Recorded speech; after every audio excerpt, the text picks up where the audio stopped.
Irmãos, conversando com o Sérgio Paulo,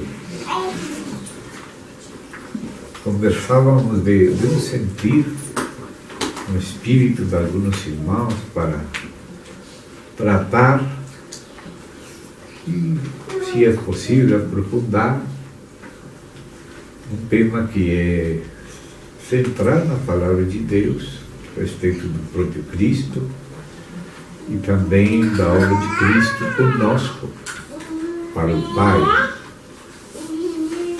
E então desejamos tratar, até onde seja possível, se Deus nos conceda, avançar em alguma consideração que eu sei que já o Espírito tem adiantado aos irmãos, porque a unção do Senhor é aquela que nos ensina tudo. Então gostaríamos de falar pelo menos de alguns aspectos do reino. E claro que temos que começar por algumas expressões que nos retrotraem, nos levam para trás até a eternidade e para diante também a eternidade. Então vamos ler algumas expressões que podemos encontrar aqui.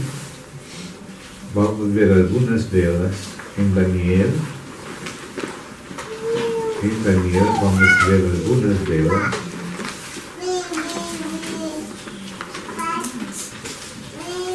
Vamos no capítulo 4 do livro do profeta Daniel, onde o profeta e depois também o editor, o recopilador posterior, recolheu as palavras de Nabucodonosor, quando pela misericórdia de Deus, Deus lhe concedeu, no meio da sua loucura, por seu auto-engrandecimento, que se tornou como se fosse um jumento comendo pasto na noite. Mas Deus lhe concedeu um momento de lucidez, e aí, nesse momento, invocou a Deus. Aquele que foi soberbo e depois humilhado, agora reconheceu. E essa carta de Nabucodonosor, que está aqui, traduzida, eu vou ler do Reina e Valera em castelhano, mas é traduzida do aramaico, que é uma porção do aramaico que era a língua da Babilônia.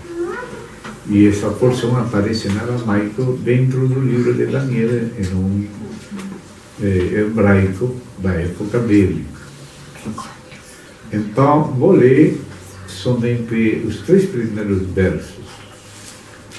Nabucodonosor, rei, a todos os povos, nações e línguas que moram em toda a terra, paz vos seja multiplicada. Eu estou traduzindo o brasileiro para o espanhol. Disse ele: convém que eu declare as sinais e milagres que o Deus Altíssimo, El-Elyon, tem feito comigo. Quão grandes são suas sinais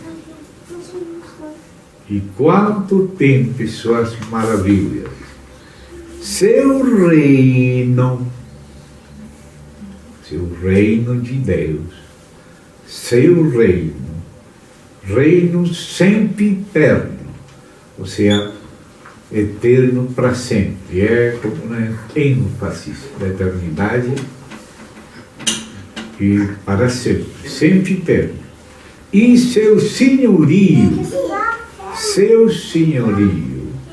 de geração em geração. Ou seja, a eternidade abrangindo o tempo dentro dela.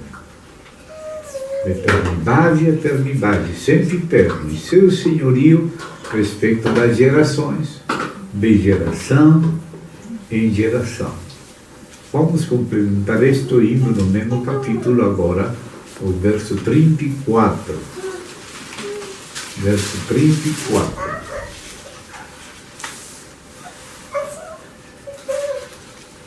Dice: Vou ler desde o verso, esse verso só.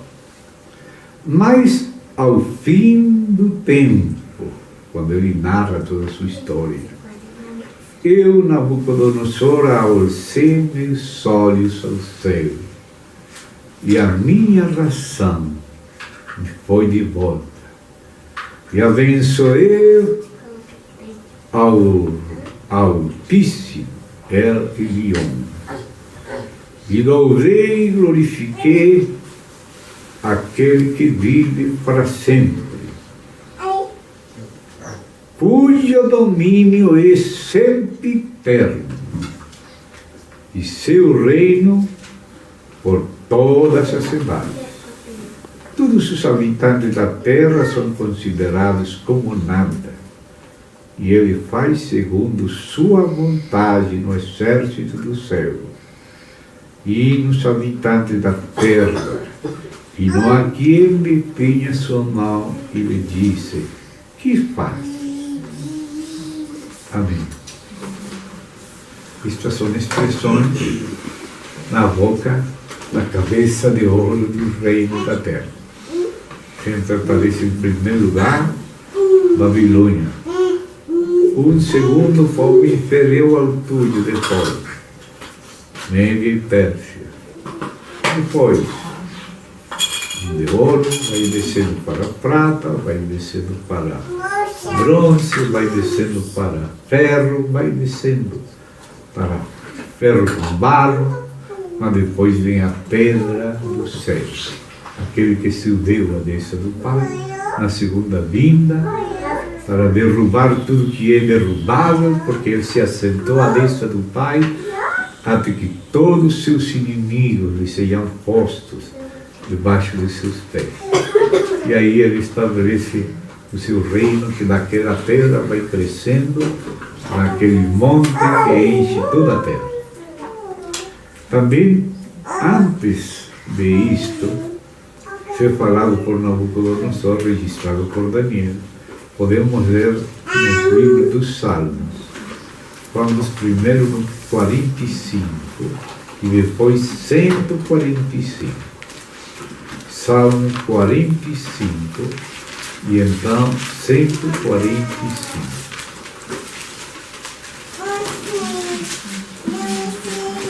Então, no 45,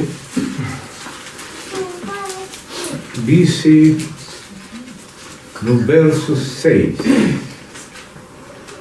teu trono, ó Deus, é eterno e para sempre. Cetro de justiça é o cetro do teu reino. Tens amado a justiça e aborrecido a maldade, portanto te ungiu Deus, o Deus teu, com óleo de alegria, mais do que teus companheiros. Ou seja, que aqui é o próprio Pai, como aparece citado em Hebreus 1, está chamando de Deus ao Filho, que está falando desse trono eterno para sempre, do próprio Filho. Mas aqui é o próprio Pai que fala isso para o Filho, e diz: te ungiu Deus, o Deus teu. Ou seja, se o trono do Filho é eterno, e ele é ungido pelo Espírito, que também é eterno, da parte do Pai, aqui estamos vendo a Trindade. E o trono eterno. Esse é o reino de Deus. O reino de Deus, que não tem princípio, sino que vem da eternidade e vai para a eternidade. O reino eterno. Assim se fala também o reino eterno no Novo Testamento. Se vocês lembram na expressão de Pedro, gostaria vocês ver com seus olhos, se desejam marcar alguma das expressões. Vamos lá para a segunda epístola de Pedro. Ele ali faz expressões não só do reino milenial, sino do reino eterno, não somente de antes do tempo, sino também para depois do tempo. Pedro, segunda de Pedro, capítulo 1. Então disse no verso 11, porque desta maneira, que está narrada nos versos anteriores desse capítulo 1, vos será otorgada larga e generosa entrada no reino eterno de nosso Senhor e Salvador, Jesus Cristo. Ele está falando de um reino eterno. O reino eterno que aqui aparece como do Filho. Mas agora leamos outra passagem para ver esta retroalimentação. E vamos a 1 Coríntios 15. 1 Coríntios 15.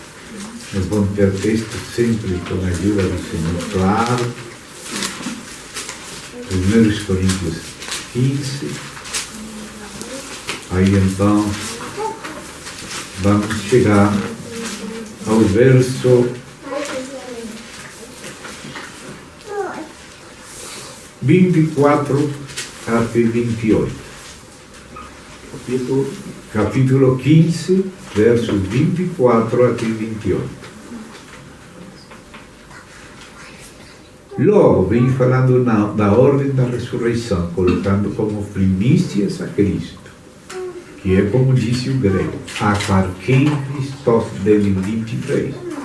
Não que Cristo é uma coisa e as primícias outra. No original grego é aparquem Christos, as primícias Cristo, como fala no 20.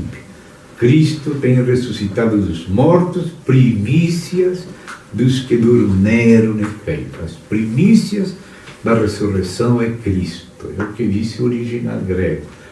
No 23, em continuidade com o 20. Em 24, logo os que são de Cristo na sua parousia, logo o fim, quando entregue o reino, esse é o reino milenial, ao Deus e Pai, quando tenha suprimido todo domínio, toda autoridade e potência, porque preciso que ele reine até que tenha posto a todos os seus inimigos debaixo dos seus pés.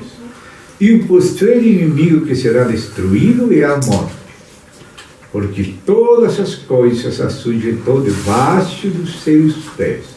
E quando disse que todas as coisas têm sido sujeitadas a ele, claramente se citou aquele que sujeitou a ele todas as coisas. Por isso disse, reine até.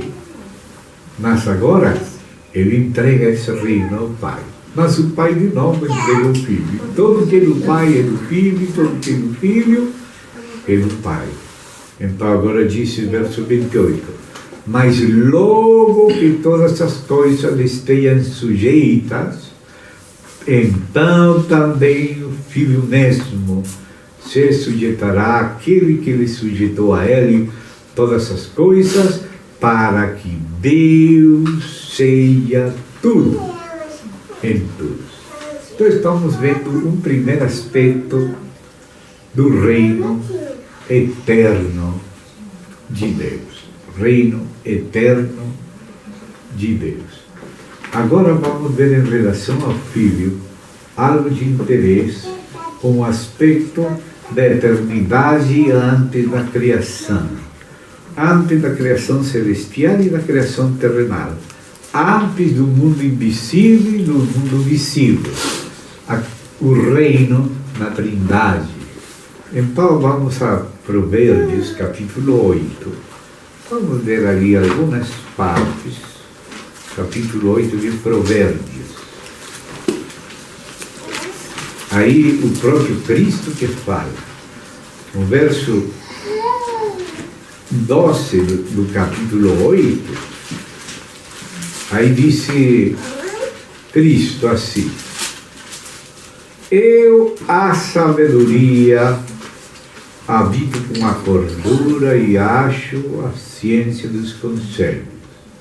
Eu, maiúsculo, a sabedoria. Como diz em 1 Coríntios 1:24, o poder de Deus e a sabedoria de Deus é Cristo, o Filho eterno de Deus. Agora vamos ver por que falo que é eterno. Porque se Cristo é a sabedoria de Deus, e Deus é Deus eterno, é onisciente eternamente, a sabedoria dele tem que ser eterna. Por isso disse: Pai, me glorifica a teu lado com aquela glória que eu tive contigo, eu, pessoa do Filho, contigo com a pessoa do Pai, no mesmo Espírito, antes da fundação do mundo. Então, este que fala aqui, eu, a sabedoria, é Cristo. Fala através do filho de Davi, Salomão, figura dele. E então, olha como fala verso 22 e 23. E até podemos avançar um pouquinho mais. Yahvé ne possuía no princípio. Ou seja, no princípio era o Verbo. E o Verbo era com Deus. E o Verbo era Deus. Aqui está. Yahvé, meu Pai, nem a pessoa da sabedoria que o Filho possuía no princípio, já de antigo, antes das suas obras, eternamente teve o principado. Ou seja, é o Filho eterno, o herdeiro do Pai.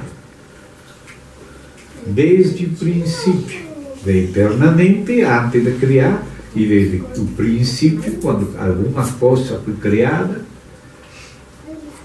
então aí aparece já desde o princípio. No princípio já era o Verbo, já estava com Deus, diante de Deus, e era Deus. E agora disse, antes da terra, antes dos abismos fui gerada. Aqui a palavra nascida não é a tradução mais exata, porque nascido é como se não fosse antes. Mas gerado não significa nascido de que tem princípio, porque a sabedoria de Deus é gerada enquanto Deus se autoconhece e conhece tudo a si mesmo e todas as coisas, e isso é eterno. A sabedoria não começa a existir, mas é gerada no exercício da onisciência de Deus, no exercício eterno de se autoconhecer. Ele gera, mas não no tempo, e não com princípio, porque ele sempre se autoconhece. E a imagem que ele tem de si é igual a si. E ele se reconhece nela. Por isso ele fala, façamos o homem a nossa imagem. Porque a imagem do Filho é a expressão do Pai. E a sabedoria de Deus é o Filho. Portanto, a geração da sabedoria, enquanto Filho eterno, e no exercício do autoconhecer divino. Ele se autoconhece e também conhece todos. E essa sabedoria que ele gera no autoconhecimento não é gerada no tempo como criação, sino como Filho unigênito na eternidade. Por isso fala algo que pareceria uma contradição, mas não é. Eternamente teve o principado. Antes de todo fui gerada, mas por isso ele é unigênito, mas é eterno também. Bem, unigênito porque ele é a sabedoria que resulta do eterno autoconhecimento do Pai. É a imagem que Deus tem de si mesmo. Portanto, é igual a Deus. E estuvo sempre com Deus. E nela se reconhece Deus, e por ela se revela Deus. Eu sou o que sou. Esse é o Verbo de Deus. É a palavra que expressa Deus tal como Deus é. Porque cada palavra expressa uma coisa. Cadeira, microfone, anteolhos, lâmpada, livro. Mas a palavra que expressa Deus é o verbo de Deus. Essa palavra é o Filho de Deus, que é o resplendor da glória de Deus, a imagem mesma da sua hipóstasis, como disse a palavra exata lá em Hebreus capítulo 1, no início do capítulo. Então aqui já estamos vendo algumas coisas antes dos abismos, antes de que fossem as fontes das águas, 25, antes que os montes fossem formados, antes dos collados, já tinha sido eu gerada. Está falando da sabedoria que nunca faltou em Deus, me acrescentou, imutável Deus. Não tinha ainda feito a terra, nem os campos, nem o princípio do pó, do mundo, do cosmos. Quando formava os céus, ali estava eu. Ou seja, quando Deus o Pai formava os céus, ali com o Pai estava eu, o Verbo. No princípio era o Verbo, e o Verbo era com Deus, e era Deus. Todas as coisas por meio desse Verbo foram feitas, e nada do que foi feito se fez sem ele. Então disse, quando formava o céu, aí estava eu, o Verbo com o Pai. Pai, glorifica-me com aquela glória que teve contigo, antes que o mundo fosse. Disse, quando traçava, aqui a palavra é Rho, que é traduzida círculo. A palavra mais exata, porque círculo é órbita. Quando traçava a órbita sobre a face do abismo, que era aquele que aparece no verso 2 de Gênesis 1:2. Quando afirmava os seus arriba, isso é na criação primeira e depois continuava na segunda, ou seja, na conformação, na composição. Quando afirmava as fontes do abismo, quando punha ao mar o seu estatuto para que as águas não trespassassem seus mandamentos, quando estabelecia os fundamentos da terra, com ele estava eu, com o Pai, a pessoa do Pai, ele estava eu, a pessoa do Filho, ordenando-lo tudo. E outra tradução disse, era seu arquiteto, e era sua delícia de dia em dia, tendo solaz diante dele em todo o tempo. Essa é a palavra pros, que se traduz com, em João 1:1. Era o verbo, e o verbo era com, o verbo era próximo, diante dele. Um conhecimento eterno de Deus.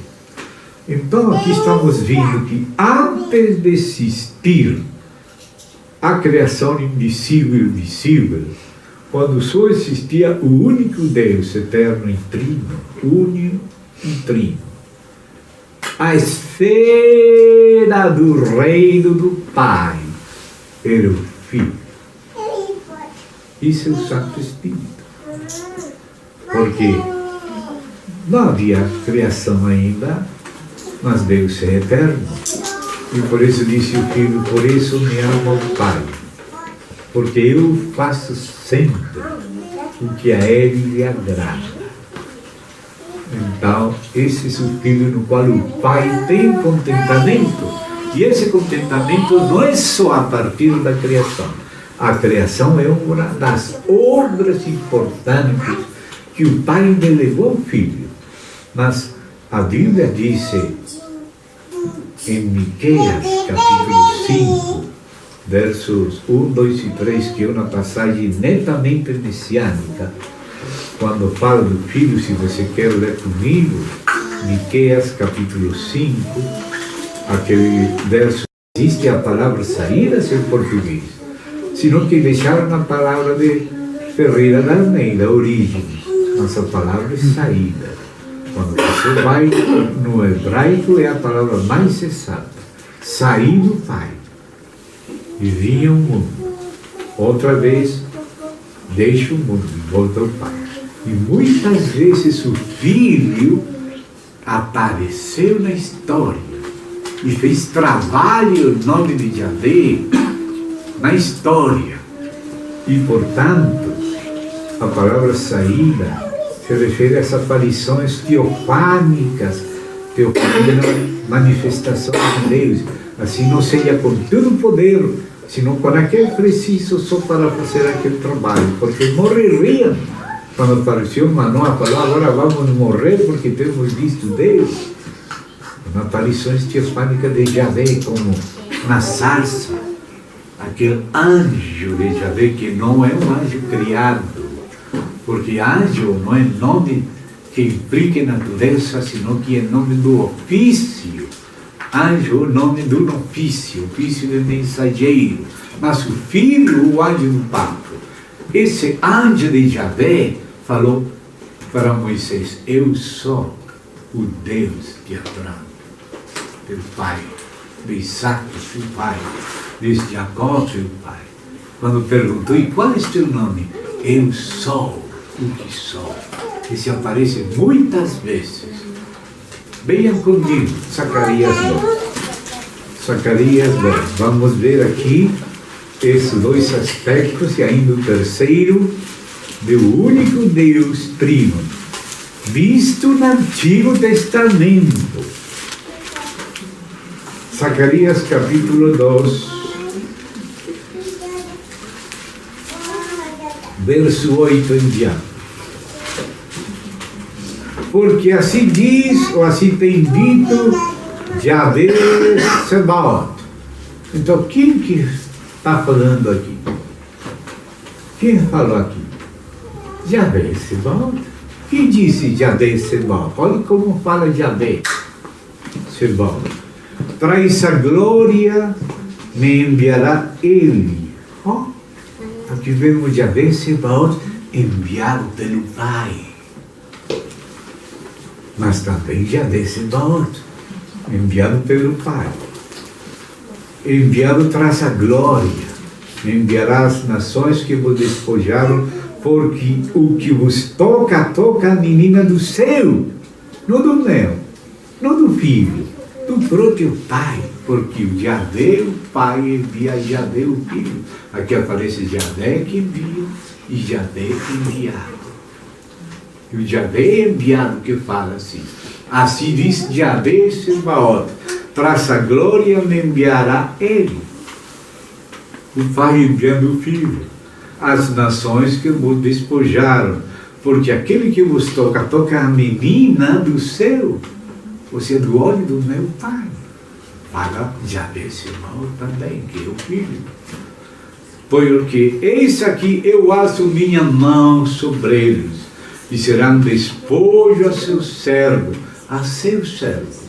e sabereis que Yahvé Sebaot me enviou. Aqui está Yahvé Sebaot que envia a Yahvé Sebaot. Yahvé Sebaot que envia é o Pai. E Yahvé Sebaot, o enviado, que é a teofania do Pai, a expressão dele, a imagem dele.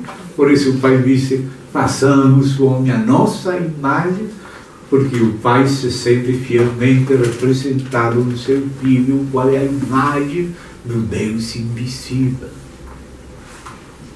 Então aqui diz mais. Canta e alegra-te, filha de Sião, porque eis que venho, agora já todo trino, Pai, Filho e Espírito, venho e morarei no meio de ti, tem dito Yahvé, porque aquele que mora em nós é o Espírito. Mas no contexto da vinda do Espírito, Jesus fala, é o Pai e eu viremos e faremos morada com vocês. Então isso fala no contexto da vinda do outro Consolador. Quando vem outro Consolador, ele toma tudo que é do Filho. E o Filho toma tudo que é do Pai. Quando o Espírito vem, não vem sozinho. Ele não fala pela sua própria conta. Ele fala o que ouve do Filho e do Pai. Vem o nome do Filho, e o Filho vem em nome do Pai. Então a vinda do Consolador não é isolada. Por isso Cristo fala, voltarei de novo. Fala isso em dois contextos. Na segunda vinda, mas também na vinda do Espírito.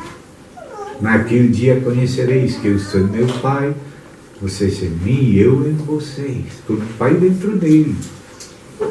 Então, por isso aqui fala, se refere ao trino deles. Morarei no meio de ti, e então, quando venha ele a morar em nós, conhecerás que Yahvé Sabaoth me tem enviado a ti. Percebeu? E aí, note que o anjo de Yahvé, eu mesmo Yahvé, capítulo 3, me mostrou o sumo sacerdote Josué, o qual estava diante do anjo, tem que ser maiúscula, de Yahvé. E Satanás estava à sua mão direita de Josué, para lhe acusar. E disse Yahvé a Satanás. Quem é o anjo de Yahvé? Yahvé. E que disse? O Yahvé te repreenda, ó Satanás. Você é meu pai. Yahvé que tem escolhido Jerusalém te repreenda.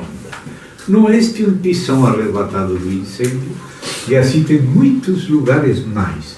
Só li estes dois mínimos, mas tem um estudo por um disto. Agora vocês estão lembrando, mas o outro vocês podem pesquisar, está publicado na internet, em livretos também, quem quiser pode ver. Então, isto é só para entender o primeiro aspecto do reino eterno, a esfera eterna do reino de Deus, é o Filho de Deus. É o que sempre fez a vontade do Pai, não somente aqui na terra.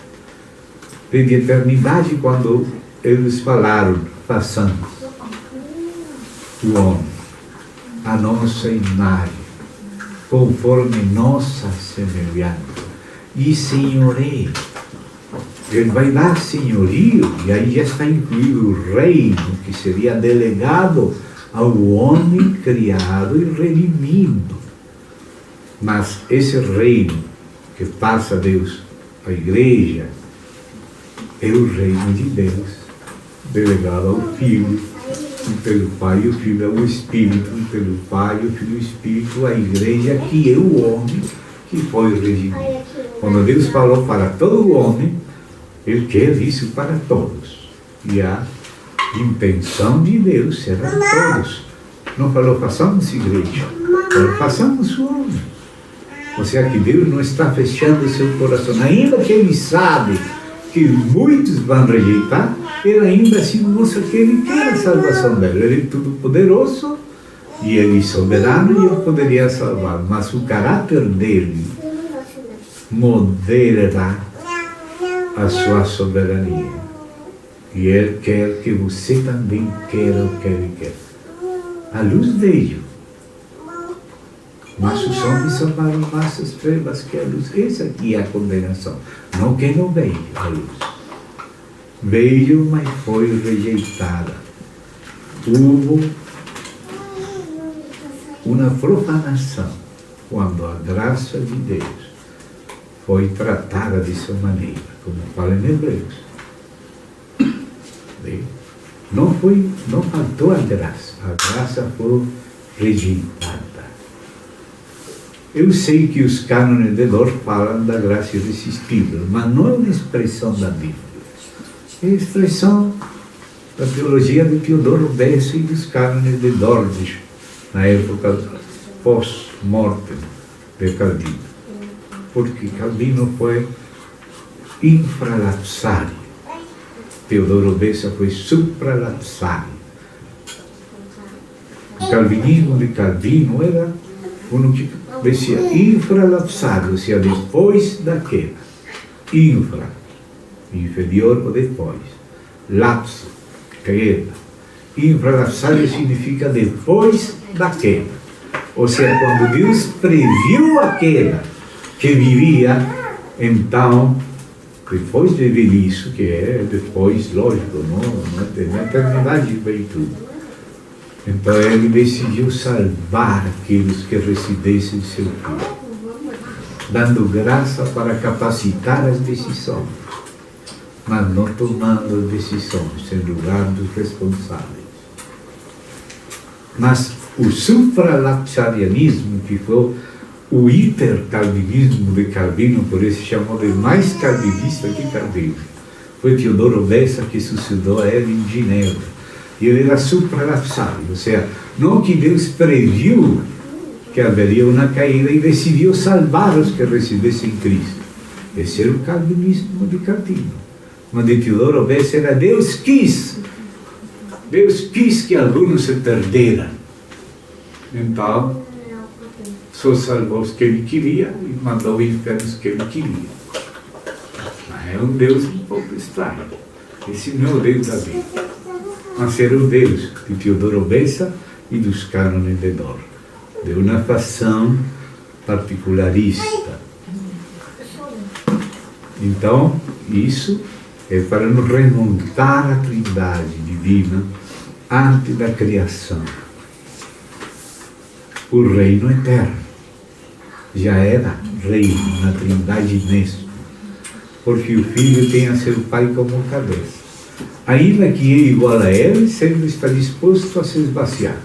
E Deus conhecia o Filho, e o Filho o Pai. E o Filho sempre amou e honrou seu Pai. O Pai sabia o que ele faria, já esse é o plano da redenção.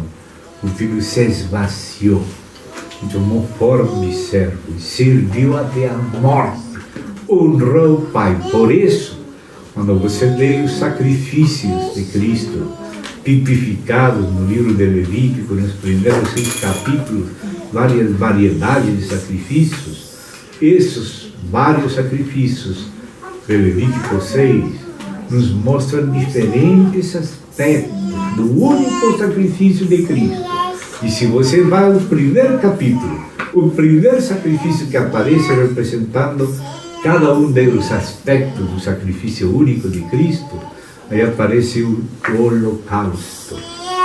O holocausto.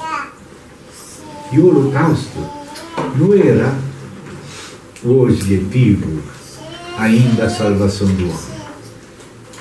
Depois tem outros aspectos do sacrifício, como a expiação, sacrifício pelas transgressões, pelo pecado, pela culpa, sacrifício mecido, para a consagração. Mas o primeiro holocausto não é para a necessidade do homem, mas para honrar o Pai. Primeiro, a dificuldade era entre Deus e o homem, era porque o homem afrontou a glória de Deus, a justiça de Deus, a santidade de Deus. E o mediador entre Deus e os homens é o Filho. E o Filho veio resolver aquela brecha que o pecado do homem causou, e aquela afronta que causou no coração do Pai. Por isso o Filho derramou sangue para que o homem seja perdoado e para que o coração do Pai seja satisfeito. Porque o Pai foi afrontado em justiça. Por isso se fala da injustiça do homem contra Deus em Romanos 1. O irmão disse que isso é profanação. Sim, o irmão usou esse termo, profanação. Sim, é profanar. Podemos usar também outros termos. Profanou a glória de Deus. Foi afronta a justiça de Deus, a glória dele, a santidade dele. E o Filho veio a levar aquele castigo merecido pelo pecado. Perdoar-se em sacrifício não tivesse tratado com a reivindicação da glória, da santidade e da justiça do Pai. Intermediário, mediador, era para que o coração de Deus fosse satisfeito, sua glória fosse reconhecida, porque foi afrontada a glória, a justiça e a santidade. E com a morte dele foi reivindicada a glória do Pai. E ele fala, para que o mundo saiba que eu amo ao Pai. Vamos daqui. Bem? E disse, Pai, glorifica teu Filho, para que teu Filho te glorifique a ti. Quando o Pai deu tudo ao Filho, agora o Filho se sujeitou outra vez ao Pai. Porque a glória que o Pai deu ao Filho, o Filho pediu para glorificar de novo o Pai. Por isso Paulo disse, acho que baseado nessas palavras de Jesus, falando com seu Pai, que João lembrou. Quando todo lhe seja submetido ao Filho, o Filho se submeterá também ao Pai. Então aí começa o reino de Deus ser revelado, não assistir, o reino é eterno. E antes da criação do reino existia a Trindade. E a esfera do reino do Pai é o Filho. Mas o Pai entrega o reino ao Filho, faz tudo com Ele, faz tudo nele, faz tudo para Ele. E agora o Filho teve que ser glorificado com aquela glória que teve antes da fundação do mundo, mas teve que ser glorificado para glorificar o Pai. E agora disse Paulo que no mesmo Espírito, que ele se humilhou e por isso Deus o exaltou sobre todas as coisas. Se esvaziou até a morte. Irmão, esse é o maior espetáculo, o coração da Trindade. O reino do Pai no Filho. E o Pai e o Filho no mesmo Espírito. E o Espírito não falando nada diferente daquela relação. Porque o Espírito é a relação do Pai e do Filho. O Espírito é o Espírito do Pai e do Filho. Por isso é chamado Espírito do Pai. E também o Espírito do Filho. Ele é duas coisas ao mesmo tempo. Ele é plenitude divina compartilhada. O Pai é aquele que participa a sua plenitude ao Filho. E o Filho devolve ao Pai. A plenitude de Deus está no Filho. E tudo que é do Pai é do Filho, e tudo que é do Filho é do Pai. Tem a plenitude do Pai, a plenitude do Filho e a plenitude compartilhada, que é o Espírito, que é do Pai e do Filho, é eterno e é divino. Porque como Deus vai ter um Espírito que não seja divino? Seria como você ter um coração de rato. Deus não pode ter um Espírito que não seja divino. O Espírito de Deus é Deus.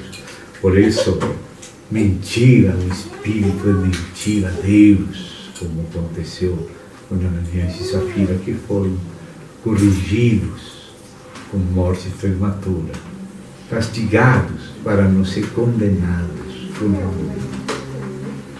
Então estamos vendo que tudo brota daí. O Pai fez tudo com o Filho. E fez no Filho e para o Filho. Tudo o que Ele criou para o Filho. Dele, por Ele, para Ele, como está escrito naquela porta, é do Senhor. Todas as coisas são dele, por Ele e para Ele. Então esse é o primeiro aspecto do reino de Deus, que fala reino eterno, sempiterno, pelos séculos dos séculos. Amém. Agora vamos ver que esse reino eterno tem capítulos. E entre os capítulos do reino eterno estão os capítulos do reino dos céus. O reino dos céus é alguns capítulos do reino de Deus. Todos os capítulos do reino dos céus pertencem ao reino de Deus. Mas não todos os capítulos do reino de Deus são no reino dos céus. Então vamos ver qual é a diferença entre o reino de Deus e o reino dos céus. Tudo que é do reino dos céus é do reino de Deus. Tudo. Mas não tudo que é reino de Deus é reino dos céus. O reino dos céus é de eternidade, mas o reino dos céus é anunciado que vai chegar, chega, que é descrito por parábolas, até um cumprimento. Portanto, esses capítulos do reino de Deus que começam pelo anúncio que ele está por chegar. O reino de Deus sempre é, mas aquele dos céus, vamos ler acá, vamos Mateus, vamos ler com cuidado, marca aí, por favor, para voltar nisso, se desejar o Espírito que você compartilhe isso também com alguém. Então vamos aí, capítulo 21.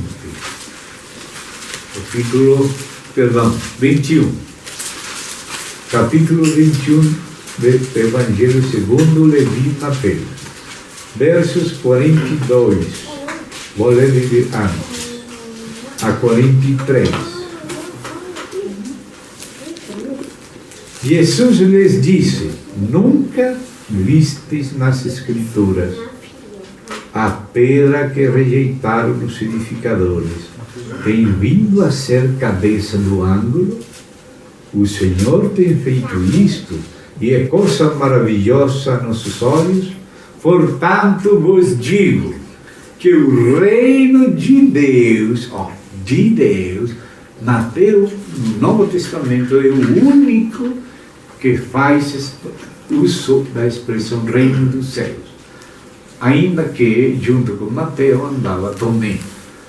E o que tem se descoberto em Nag Hammadi, o texto do Evangelho de Mateus, aí também aparece, de Tomé, aparece a expressão em Tomé, aplicando a Jesus o uso do reino dos céus. No que está na Bíblia, só Mateus usa a menção reino dos céus. Mas como companheiro de Tomé, de Mateus era Tomé, no Evangelho de Tomé, que se encontrou em Nag Hammadi recentemente no século XX, 1945, que eu tenho livro, uma coleção de 114 ditos de Jesus, um 80% semelhante aos evangelhos conhecidos e um 20% textos novos, mas no mesmo espírito. Aí você encontra também a expressão reino dos céus, recolhida por Tomé, da morte de Jesus. Então aqui aparece assim: portanto vos digo que o reino de Deus, aqui essa expressão na boca de Mateus é muito importante, porque ele fala mais do reino dos céus. Ele que fala do reino dos céus canonicamente. Então ele disse: o reino de Deus será tirado de vós. Ou seja, ele vem falando aos edificadores que rejeitaram a terra do ângulo. O reino de Deus será tirado de vós e será dado a gente que produz os frutos dele. E aquele que cair sobre esta pedra será quebrantado, e sobre quem ela cair, lhe desmenuçará. Por isso aquela pedra vai desmenuçar todos os reinos da terra e estabelecerá o reino incomovível, o reino do Altíssimo e do Santo do Altíssimo, que vai ser iniciado milenialmente e depois eternamente. Em breve, porque estamos nos dias desses reis. Estamos no tempo do reino dividido, do fim. Então, aqui, você já se dá conta que Jesus está falando também segundo o cântico de Moisés. Apocalipse 15 fala que na boca dos vencedores do tempo final estarão dois cânticos: o cântico de Moisés e o cântico do Cordeiro. Quer ver isso? Veja comigo Apocalipse 15. Os que não lembram, para estar seguros. Apocalipse capítulo 15 diz assim, os primeiros 3 versos: vi no céu outro sinal grave e admirável, 7 anjos que tinham os 7 flagelos postreiros, ou últimos, porque neles se consumava a ira de Deus. Vi também como um mar de vidro, misturado com fogo, e os que tinham alcançado a vitória sobre a besta, sua imagem, sua marca e o número do seu nome. Note, tudo que temos que abranger na vitória. os vitoriosos, os vencedores no fim.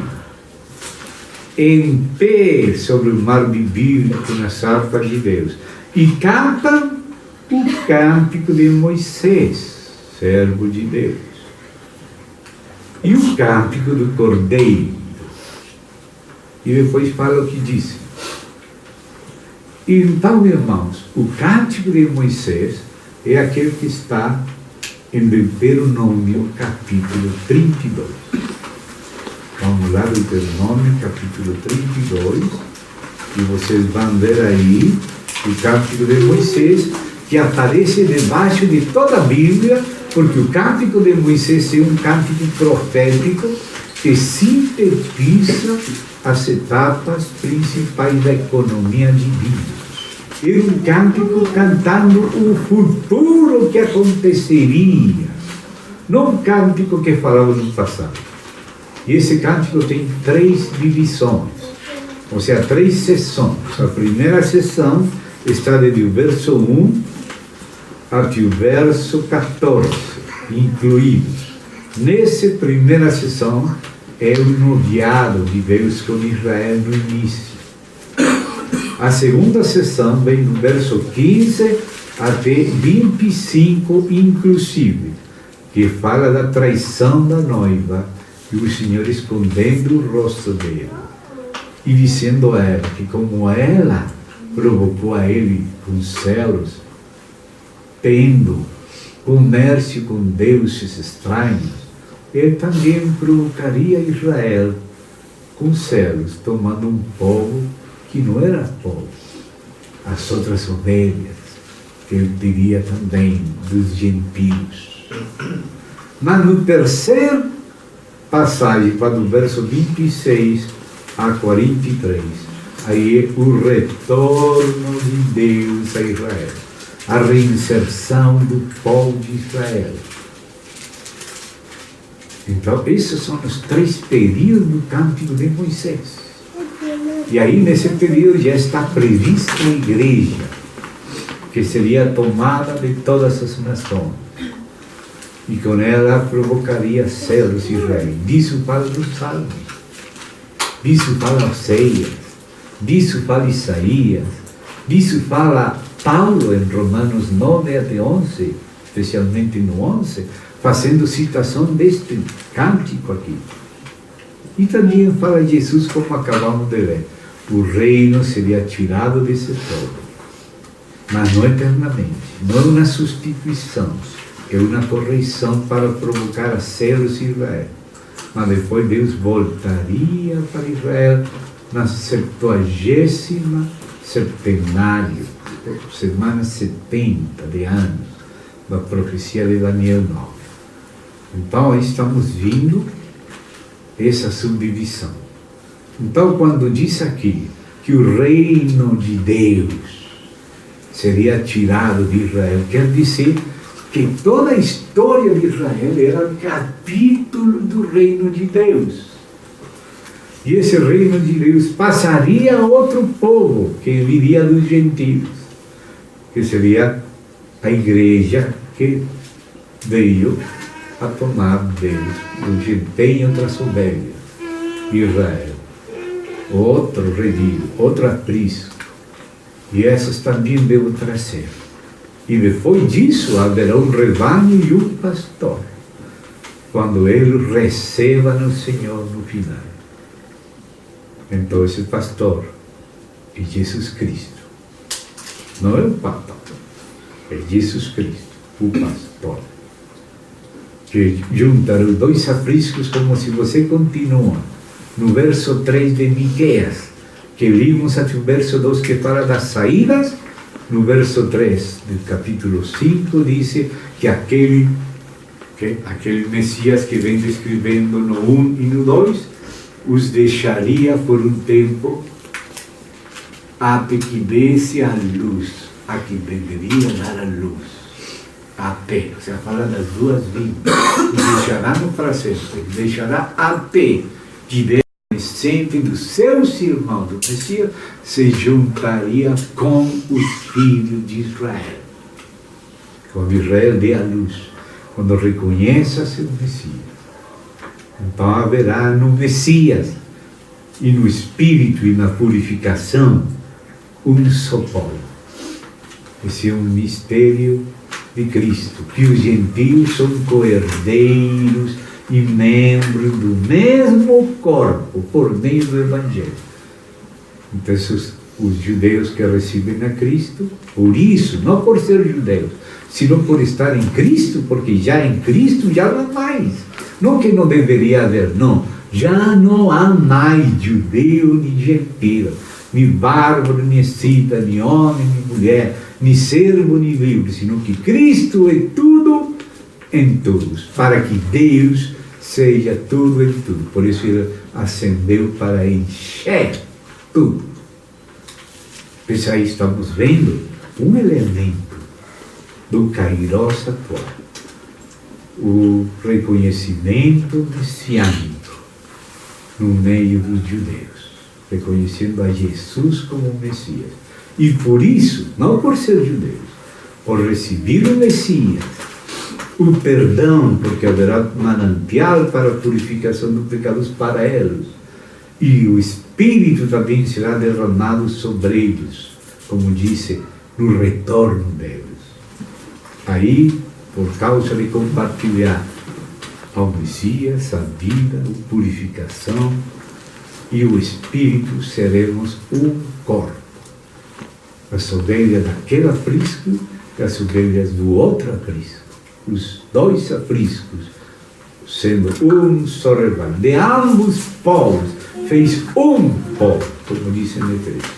Mas esse povo em Cristo, não por ser judeu, por ser de Cristo.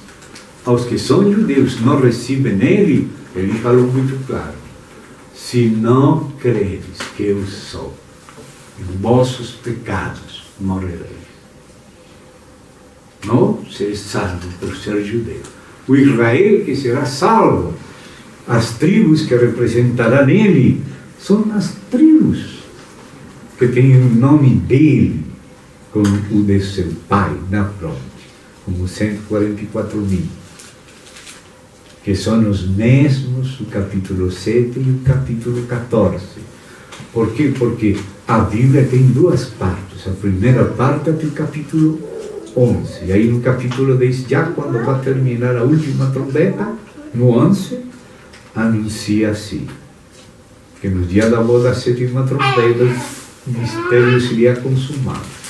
Então, o anjo tem o livro aberto agora, porque antes estava fechado. Quando o cordeiro acendeu, aí começou a abrir o livro, quando acendeu. E agora, quando o livro está aberto, disse: come o livro, porque é necessário que profetices talim, disse o grego. Ou seja, de novo, novamente, uma outra vez, acerca de tribos, de povos, etnias, línguas. Então você vê que a profecia das tribos, que houve na primeira parte do livro, que inclui primeiro as de Israel e depois toda a tribo, povo, língua e nação, uma multidão incontável, que lavará sua roupa no sangue do Cordeiro, na grande tribulação. Incontável multidão na tribulação, salvo. Isso é a coisa boa da grande tribulação. Eles não se salvaram antes, mas quando Deus puxou o tapete, multidão incontável, começando por 12 tribos de Israel. Mas agora, o que se profetiza na segunda parte, desde o capítulo 12, que volta a profetizar de novo, e começa lá de novo, em Gênesis, com a profecia do próprio Evangelho, que é a mulher, a semente da mulher, que é o filho varão, que é Cristo, e a serpente antiga, que é o diabo, Satanás.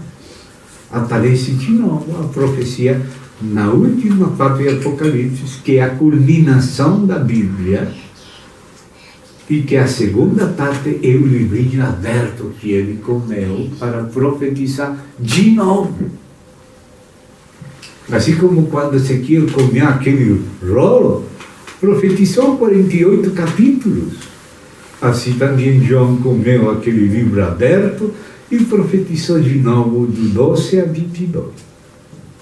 Ou seja, que Apocalipse, segunda parte, do 12 a 22, esse é o conteúdo do livrinho aberto que ele comeu, para profetizar de novo, outra vez, acerca de tribos, nações, línguas.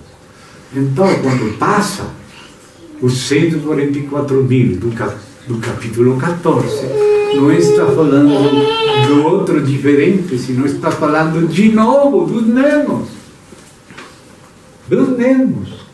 E se você vai para Sofonias, um terceiro capítulo, para resolver e confirmar a interpretação de que os 144 mil do 14 são os mesmos dos 7. Você vai para Sofonias, e em Sofonias faz a descrição desse remanescente de Israel com as palavras do capítulo 14 de Apocalipse. Ele fala desse remanescente, fala do cântico, que não tem mais. O que se fala desses 144 mil do 14 se refere em Sofonias ao remanescente de Israel que canta um cântico especial. Então, amados, esses do capítulo 14 são os mesmos do capítulo 7. Por isso está no Monte Sião. Por isso está no Monte Sião. Então, amados, aí estamos vendo aspectos do reino, uns pouquinhos.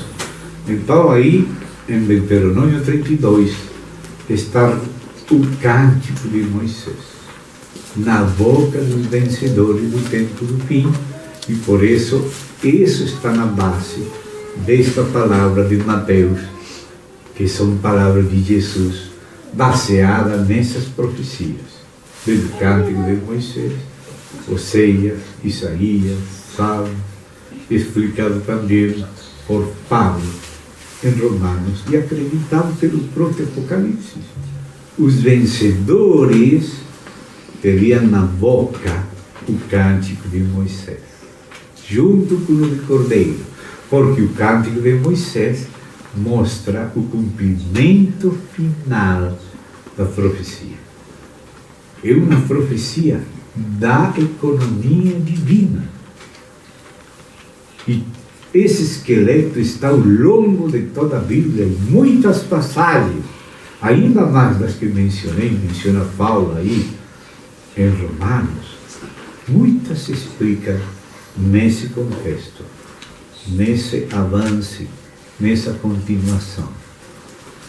Então agora já sabemos que o reino de Deus, e é eterno, e é a eternidade, estava com Israel e seria tirado conforme o cântico de Moisés.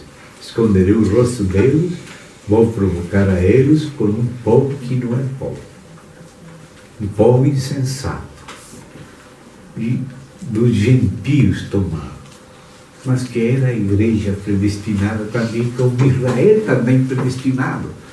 E assim como se fala da igreja predestinada e conhecida, do mesmo jeito se fala de Israel, falando dele que foi um povo conhecido de antemão, também como igreja. Por isso Deus reservou aqueles fiéis para o tempo final, por graça, determinou aqueles 144 mil também, que canta nesse cântico, que se fala dele na segunda atenção dos 144 mil, que é a repetição e completação da profecia sobre tribos, das mesmas que falou na primeira parte, agora volta a profetizar a mesma coisa, completando e com Sofonias, comprovando que os 144 mil da segunda parte do Apocalipse, agora no capítulo 14, se refere ao remanescente de Israel, igual que no capítulo 7. Agora não estou podendo ler tudo porque não daria, mas estou mencionando, você está podendo anotar ou gravar se quiser passar e você mesmo comprovar depois. Então agora vem esse outro aspecto, o reino dos céus. O reino de Deus é de eternidade a eternidade. E capítulo desse reino de Deus estiveram com Israel. De fato, as guerras de Davi, pela cidade de Javé, se fala do reino de Javé. O trono de Javé era o reino de Davi e de Salomão, figuras de Cristo. Então, agora vem João Batista. E João Batista começa a anunciar no imediato futuro, depois dele, detrás dele, o reino dos céus. E agora é João Batista, antes que Mateus e ainda que Jesus, falando da terra, que fala do reino dos céus. O reino dos céus está perto. Começa a falar desse reino, que vai chegar. Mas o reino de Deus já estava. E continua estando no reino dos céus. Mas o reino dos céus não estava ainda antes da vinda de Jesus. O reino de Deus sempre esteve. Mas dentre os capítulos do reino de Deus, o reino dos céus tem um começo e um final. Então se fala, o reino dos céus está próximo, está perto. E Jesus começou falando a mesma coisa. Mas então, para o reino dos céus já está entre vós. E começou a falar parábolas acerca do reino dos céus. E se você coloca atenção naquelas parábolas, faz a somatória delas, o Senhor nos concedeu a misericórdia de estudar em 5 volumes todas essas parábolas. 50, uma cinquentena de parábolas que estão em 5 volumes à disposição da igreja. Você não tem? Você pode encontrar o PDF, pode baixar, ou se algum de vocês vai para Colômbia, pode trazer, ou eu posso trazer aqui, quiser, depois, se Deus permite, o estudo dessas parábolas minuciosas, que só pode fazer uma rápida panorâmica. Mas Jesus falou, o reino dos céus é semelhante a um semeador. Esse é Jesus Cristo. Então o reino dos céus começa com Jesus Cristo. E ele começou a semear a palavra e caiu em diferentes terrenos. Aí você vê que se refere à evangelização de Cristo e a igreja ao longo da história da igreja. Isso é que é chamado a primeira vinda de Cristo e a evangelização dele e a obra do Espírito pela igreja durante a era da igreja. Essa é a primeira parte e segunda do reino dos céus. Depois o reino dos céus também implica a segunda vinda de Cristo. E disse, assim será o fim do céu. Quando ele fala o reino dos céus, ele fala outra palavra, é semelhante àquele homem que semeou trigo no caminho. E veio seu inimigo enquanto os homens dormiam e semeou joio no mesmo campo, entre o trigo. E apareceu o joio no meio do trigo. E os servidores falaram, mas que é isto? Não semeaste trigo? Por que tem joio? O inimigo fez isto. Mas quer que vamos tirarmos o joio? Não. Ainda não, porque pode tirar o trigo. Eu prefiro suportar o joio para não destruir o trigo. Que não querendo tirar o trigo posso prejudicar o joio. Não. Deixe crescer juntos. E no fim do século, enviará os ceifadores o sangue. E que farão? Recolherão primeiro o quê? O joio. a gente mudou. Estão falando que vai recolher primeiro o trigo, não? Recolher primeiro o joio. O que vão fazer com o joio? Vão juntar em feixe. Globalização, internacionalização, humanismo, ecumenismo, governo mundial, anticristo, para ser queimado. E então, é outra palavra em tempo, primeiro o joio, e então, recolher o trigo no alforje. E quando explica isso, disse que o joio são os filhos do mal, o trigo, os filhos do reino. Então, como se toma o joio, assim primeiro recolherá os que causam tropeço, juntará eles.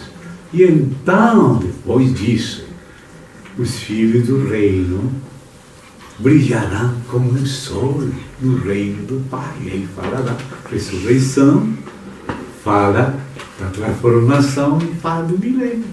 Isso que é o reino dos céus.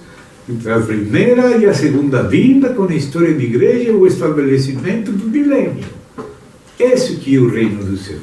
Pelas demais parábolas do reino dos céus, fala exatamente disso. O reino dos céus começa sendo anunciado por João, instituído já por Cristo, e inclui a obra de Cristo na primeira vinda e a obra do Espírito com a igreja ao longo da história da igreja, e a segunda vinda de Cristo e o tribunal de Cristo e o juízo das nações, o estabelecimento do milênio e a correção do milênio. E depois disso, por isso fala da ordem da ressurreição, as primícias que é Cristo, disse original, grego. As primícias é Cristo. Logo, os que são de Cristo na sua vinda. E logo ao fim, quando entregue o reino milenial a Deus e Pai, para que o Pai seja todo em todo agora na eternidade futura. Então você vê que o reino dos céus é alguns capítulos do reino de Deus. Todos os capítulos, todos, se você der aí, imagina aí, tem aquelas cortinas para trás, cortinas para o futuro, e essa brecha aqui na porta aberta. Você vê. O reino dos céus é tudo, eternidade e eternidade. Ainda antes da criação, o Filho, a esfera do reino eterno. Agora o Pai cria no Filho, e por isso o Filho assume a restauração do que caiu. Então ele vem agora, e João Batista anuncia, o reino dos céus está perto, mas o reino de Deus já estava.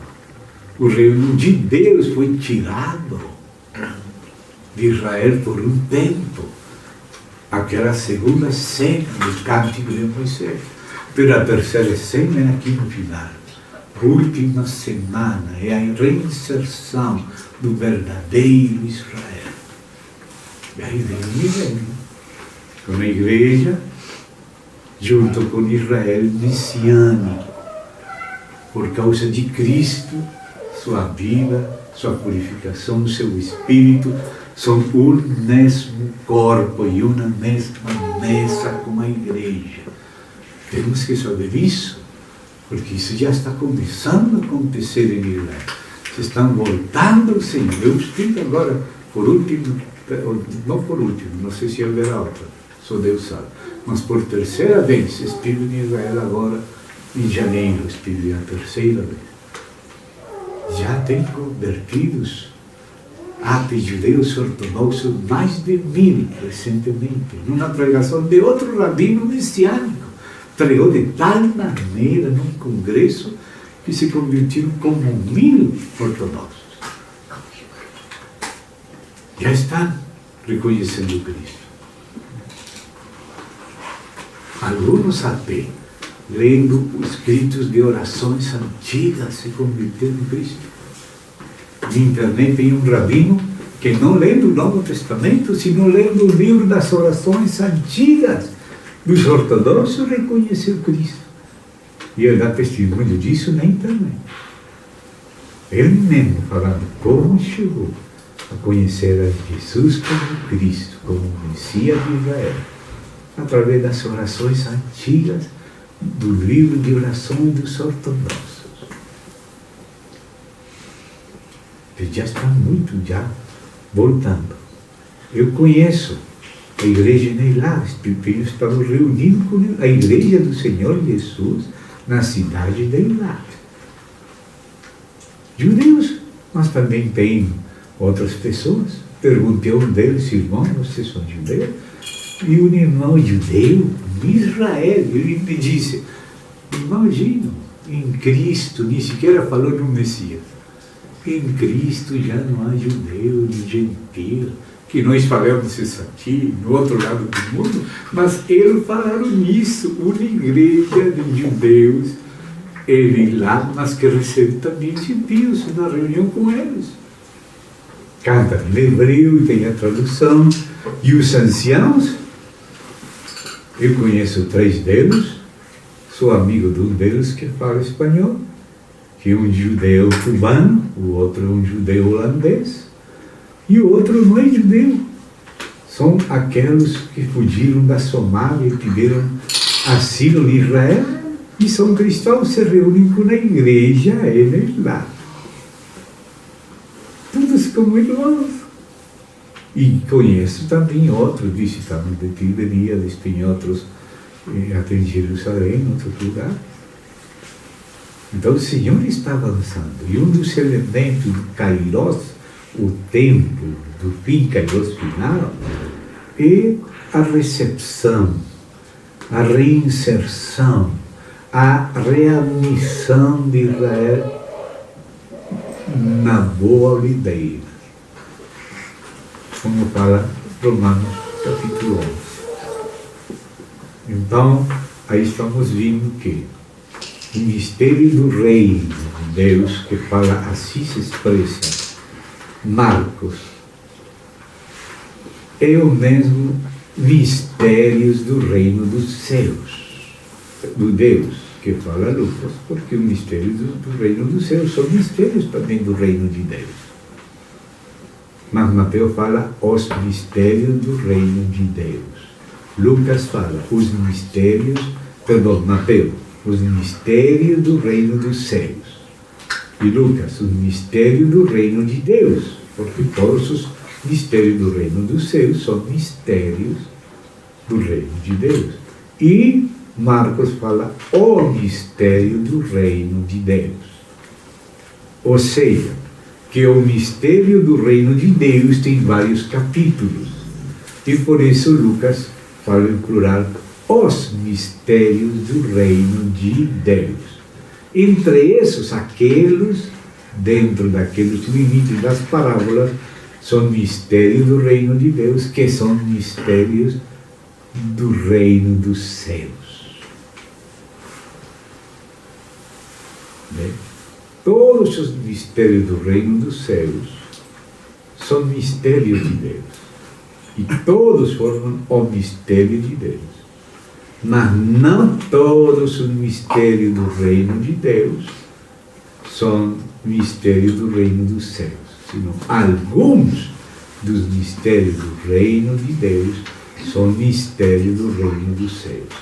A partir do anúncio de João Batista e o conteúdo que Jesus descreve esses mistérios do reino dos céus nas parábolas do mistério do reino dos céus, que implica a primeira vinda de Cristo, a história da igreja, a segunda vinda de Cristo, os tribunais, aquele de Cristo, aquele das nações, o milênio, galardão e também correção, e depois, quando entrega o reino ao Deus e Pai. Isso é lá, no juízo do trono branco, com a igreja, incluindo antigos judeus e antigos gentios, mas agora membros de Cristo, julgando o mundo e ainda os anjos, depois do reino milenial, no juízo do trono branco, para passar para continuar o reino eterno de Deus. No juízo do trono branco, céu novo, terra nova, nova Jerusalém. Então, isso são uns aspectos que queria que estivéssemos vendo hoje.